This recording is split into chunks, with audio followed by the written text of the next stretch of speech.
My name is Luera. I moved to a small village 2 years ago with my husband, Stephen. We wanted to live closer to nature. There is fresh air, a river, and a beautiful forest nearby. It's peaceful here and we love it. We plan to have children soon, and we think this is the best place for them to grow up. We met our neighbors soon after moving. Their names are Jake and Lena. They are the same age as us, and they don't have kids either. We started doing things together. We go on picnics, and sometimes we look for mushrooms in the forest. Life was simple, and everything was great. Jake works far away. He has to leave for weeks or even months for his job. Lena often feels lonely when Jake is away. She started asking for help with different things around the house. Stephen and I always try to help her. I noticed that she started asking Stephen for help more and more.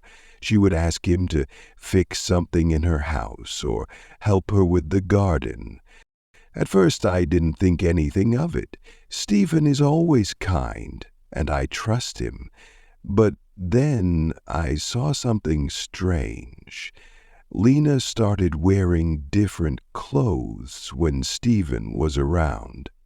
Instead of normal house clothes, she wore fancy dresses, and she always smiled at Stephen in a way I didn't like. I tried not to worry, but deep down I felt uneasy. Stepan didn't seem to notice anything at first. He thought he was just helping a neighbor. But then he started staying at Lena's house longer than usual. I would wait for him, wondering what was taking so long.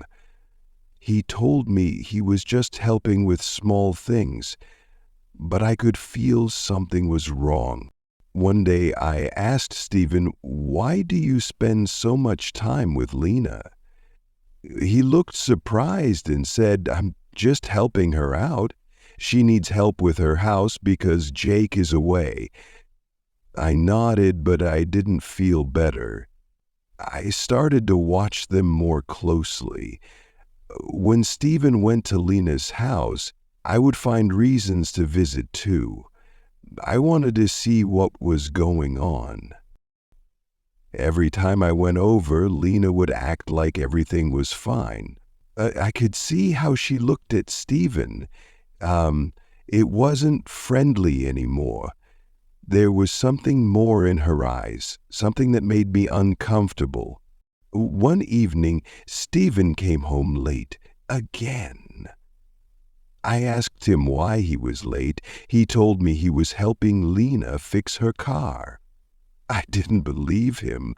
I didn't say anything, but I knew something was going on. I couldn't stop thinking about it. I started dreaming about Lena. In my dreams, she would try to take Stephen away from me. I woke up feeling angry and scared. I knew I had to talk to Stephen again, but I didn't know how to start. One day, I saw Stephen and Lena talking outside. They were standing too close, and Lena was laughing. My heart started beating fast. I couldn't take it anymore. I went outside and asked them what was going on. Lena smiled at me, but it wasn't a friendly smile. "Oh, Laura, we were just talking about the garden," she said. I looked at Stephen. He didn't say anything. He looked guilty. That night, I told Stephen how I felt. I told him I didn't like the way Lena was behaving, and I didn't like how much time he spent with her. Steffi was quiet for a while.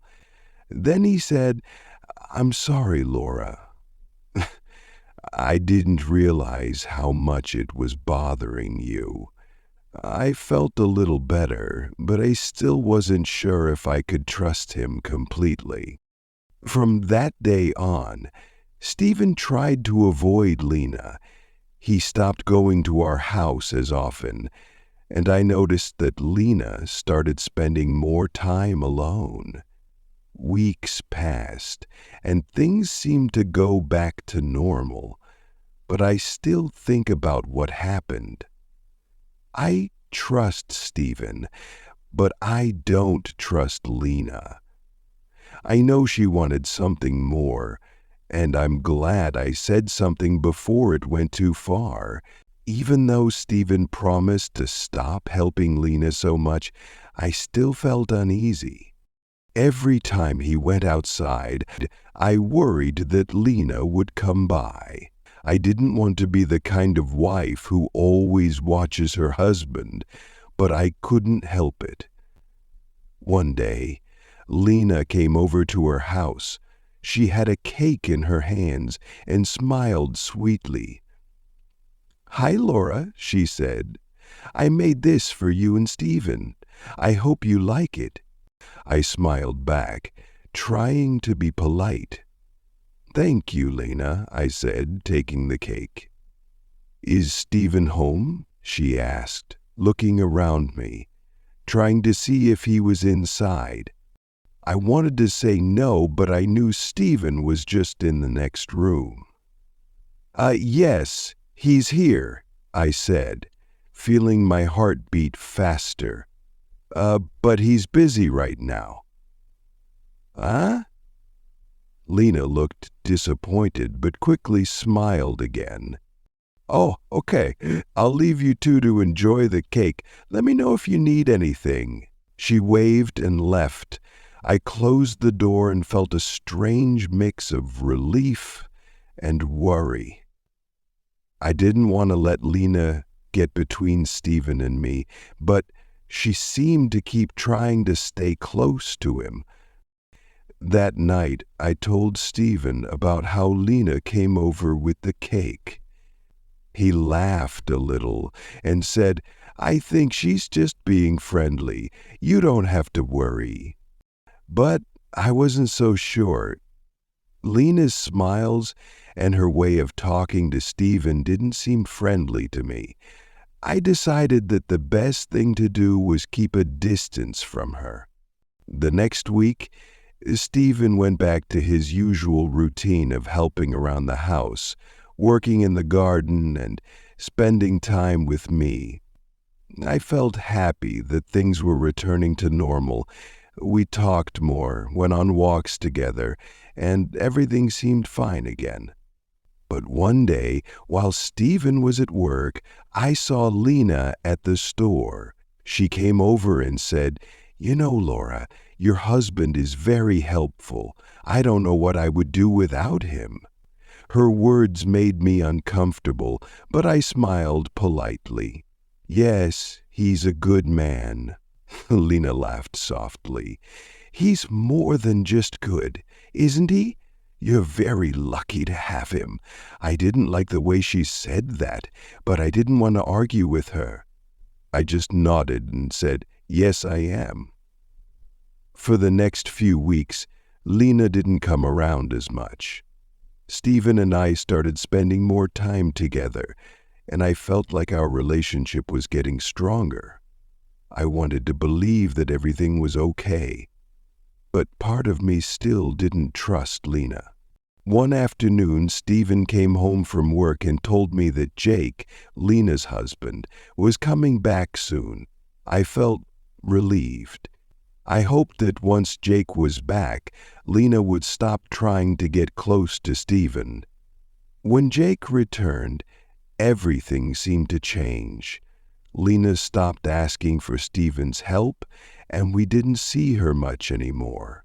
I felt a huge weight lift off my shoulders. It seemed like the problem had solved itself. Stephen and I continued to enjoy our life in the village. We went on trips together, worked in the garden, and talked about starting a family. I was happy again, and I started to forget about the whole situation with Lena. One evening, as we were sitting outside watching the sunset, I looked at Stephen and felt grateful. I realized that I needed to trust him more. He had always been there for me, and I knew he loved me. I didn't want to let my fears ruin what we had. I turned to Stephen and said, "I'm sorry if I ever doubted you." Stephen looked surprised. Doubted me? Why? I smiled.